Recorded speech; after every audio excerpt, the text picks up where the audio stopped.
जय हिंद दोस्तों, स्वागत है आप सभी लोगों का हमारे YouTube चैनल रोहित जी के कैरियर में। तो आज हम लोग पढ़ने वाले हैं पॉलिटी से संबंधित कुछ जो इम्पोर्टेंट प्रश्न होते हैं भारतीय संविधान के, उसको इस वीडियो में देखने वाले हैं। तो वीडियो को एंड तक जरूर देखिएगा। चलिए शुरू करते हैं पहले प्रश्न से। स्वतंत्र भारत की लोकसभा के जो प्रथम अध्यक्ष थे वो कौन थे? स्वतंत्र भारत के जो लोकसभा के जो अध्यक्ष हुए वो कौन थे? तो वो थे जीवी मावलंकर। ठीक है। अगला क्वेश्चन है, भारतीय संविधान का सलाहकार कौन थे? तो भारतीय संविधान के अगर सलाहकार के बारे में पूछा जाए तो सर बी.एन. राव। कौन थे? Sir B N. राव। अगर सलाहकार के बारे में पूछा जाएगा तो सर बी.एन. राव थे। ठीक है। उसी तरीके से भारतीय संविधान सभा का अध्यक्ष कौन थे? भारतीय संविधान सभा के अध्यक्ष अगर पूछा जाए तो वो थे डॉक्टर राजेंद्र प्रसाद। ठीक है। अगर सलाहकार पूछा जाए तो सर बी.एन. राव। अगर आपसे पूछा जाए कि अध्यक्ष कौन थे तो डॉक्टर राजेंद्र प्रसाद। ठीक है। अगला क्वेश्चन है कि भारतीय संविधान में जो धर्मनिरपेक्ष शब्द है यानी कि सेकुलरिज्म जो वर्ड है वो कौन से संशोधन में जोड़ा गया है? तो सेकुलरिज्म वर्ड यानी कि जो धर्मनिरपेक्ष वर्ड है वो 42वें संशोधन में जोड़ा गया है। इसको याद रखना है आपको। अगला क्वेश्चन है कि भारतीय संविधान में कितनी अनुसूचियां हैं? ठीक है। अभी के हिसाब से शेड्यूल कितने हैं भारतीय संविधान में? तो अभी के हिसाब से अगर देखा जाए तो टोटल 12 अनुसूचियां हैं, लेकिन जब संविधान बना था उस समय अनुसूचियों की संख्या 8 थी। आर्टिकल की संख्या उस समय 395 था। ठीक है। और टोटल उस समय पार्ट जो थे, भाग जो थे, वो 22 भागों में हमारा संविधान बटा हुआ था, यानी कि आर्टिकल जो है वो डिवाइडेड थी। अगला, भारतीय संविधान से जो राज्य के नीति निदेशक सिद्धांत हैं, ठीक है, ये कहां से लिया गया? भारतीय संविधान के अंदर जो राज्य के नीति निदेशक सिद्धांत हैं वो कहां से लिया गया है? तो आयरलैंड एक देश है, उनके संविधान से इसको लिया गया है।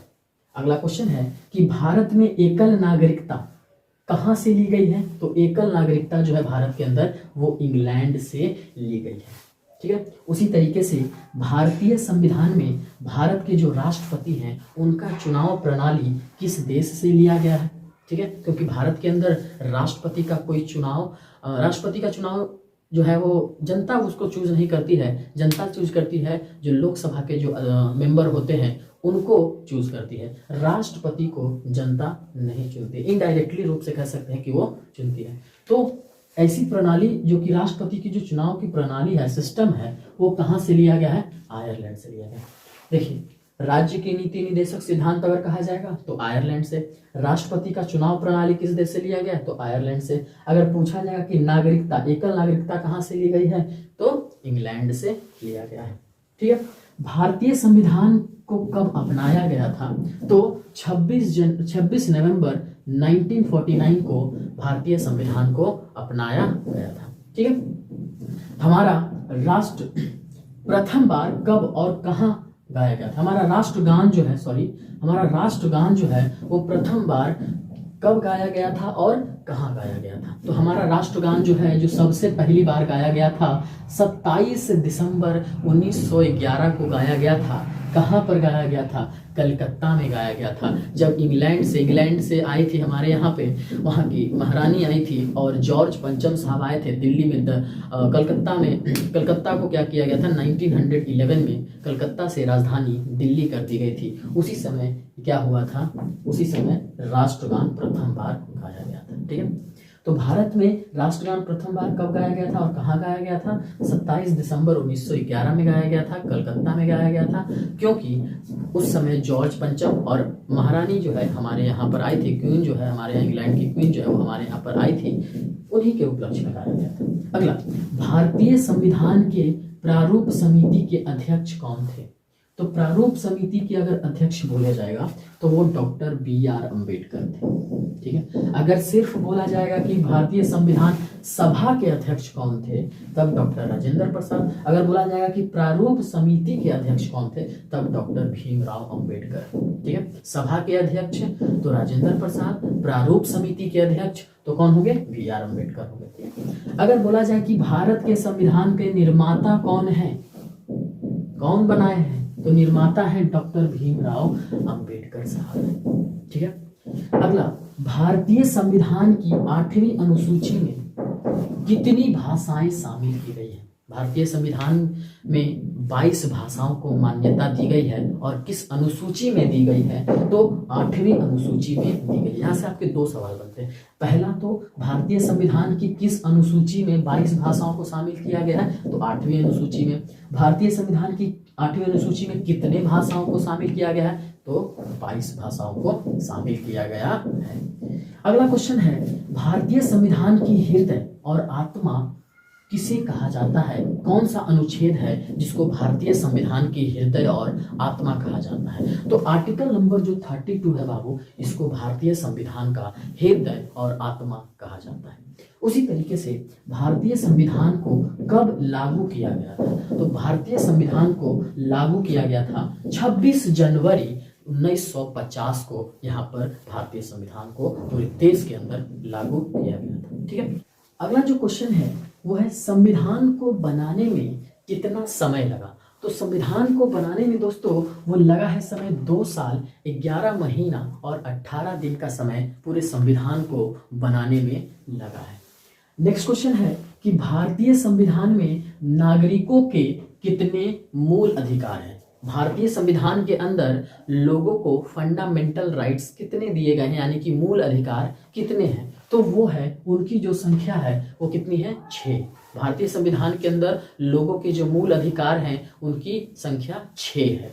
अगला क्वेश्चन बढ़ते हैं कि भारतीय संविधान में संसदीय प्रणाली यानी कि पार्लियामेंट्री सिस्टम जो है वो किस देश से लिया गया है? तो पार्लियामेंट्री सिस्टम जो है वो कहाँ से लिया गया है? इंग्लैंड से लिया गया है, ब्रिटेन से लिया गया। ठीक है, चलिए आगे बढ़ते हैं नेक्स्ट क्वेश्चन की तरफ।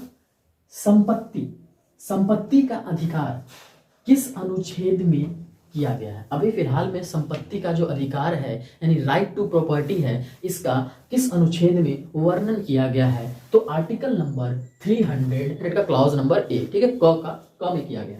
अगला, अस्पृश्यता मतलब कि अनटचेबिलिटी का जो अनटचेबिलिटी जो है वो किस अनुच्छेद में अनटचेबिलिटी की चर्चा की गई है? तो वो आर्टिकल नंबर 17 में किया गया है। अस्पृश्यता उन्मूलन किस अनुच्छेद में की गई है? तो वो किया गया है आर्टिकल नंबर 17 में। ठीक है, संपत्ति के मौलिक अधिकार किस संशोधन द्वारा समाप्त किया गया? संपत्ति पहले हमारा मौलिक अधिकार हुआ करता था, लेकिन अब इसको क्या कर दिया गया है? हमारे मौलिक अधिकार से हटा दिया गया है। ठीक है, और किस संशोधन के द्वारा इसको हटाया गया? तो सुधार लाया गया था। उसमें क्या किया गया? 44वें संशोधन के द्वारा हमारी जो मौलिक अधिकार थी, संपत्ति का अधिकार, उसको हटा दिया गया था मौलिक अधिकार से। ठीक है, और किस संशोधन के द्वारा हटाया गया? 44वें संशोधन के द्वारा हटाया गया। आगे बढ़ते हैं नेक्स्ट क्वेश्चन की तरफ। कितने वर्ष देश के बाहर रहने पर नागरिकता जो है वो समाप्त हो जाती है? तो 7 वर्षों तक अगर आप देश के बाहर रहते हैं लगातार कंटिन्यूअसली, तो आपकी नागरिकता क्या हो जाएगी? खत्म हो जाएगी। ठीक है, उसी तरीके से संसद के कितने सदन हैं? तो संसद के 2 सदन हैं। पार्लियामेंट के कितने हाउस हैं? तो 2 हाउस हैं। ठीक है, एक है लोकसभा और एक है राज्यसभा। ठीक है, तो संसद के निम्न सदन किसको कहा जाता है, यानी कि लोअर हाउस किसको कहा जाता है? तो संसद का जो लोअर हाउस है वो कहा जाता है लोकसभा को। ठीक है, और उसी तरीके से संसद का जो उच्च सदन है वो किसे कहा जाता है? तो वो कहा जाता है राज्यसभा को। ठीक है, संसद का निम्न सदन लोअर हाउस, संसद का उच्च सदन राज्यसभा। ठीक है, अगला बढ़ते हैं कि भारतीय संविधान के अनुसार भारत का प्रथम नागरिक कौन होता है? तो भारतीय संविधान के अनुसार अगर देखा जाए तो भारत का प्रथम नागरिक राष्ट्रपति होता है। अगला, भारत के राष्ट्रपति के लिए उम्मीदवार की न्यूनतम आयु कितनी होती है? ठीक है, भारत का अगर किसी को राष्ट्रपति बनना है तो किसी भी उम्मीदवार की न्यूनतम आयु कितनी होनी चाहिए? तो 35 वर्ष की आयु होनी चाहिए। अगर प्रधानमंत्री बनना है तो उसके लिए 25 वर्ष की आयु न्यूनतम आयु चाहिए होती है। ठीक है, अगला, भारत में कुल कितनी उच्च न्यायालय है? अगर हाई कोर्ट की बात की जाए तो पूरे भारत के अंदर 25 हाई कोर्ट मौजूद है। ठीक है, तो दोस्तों आशा करता हूं कि आपको ये वीडियो पसंद आया होगा। ठीक है, और भी पॉलिटी से संबंधित और भी नेक्स्ट वीडियो में बहुत सारी चीज़ें आएंगी, तो तब तक के लिए हमारे चैनल को सब्सक्राइब कर लीजिए और मिलते हैं नेक्स्ट वीडियो में।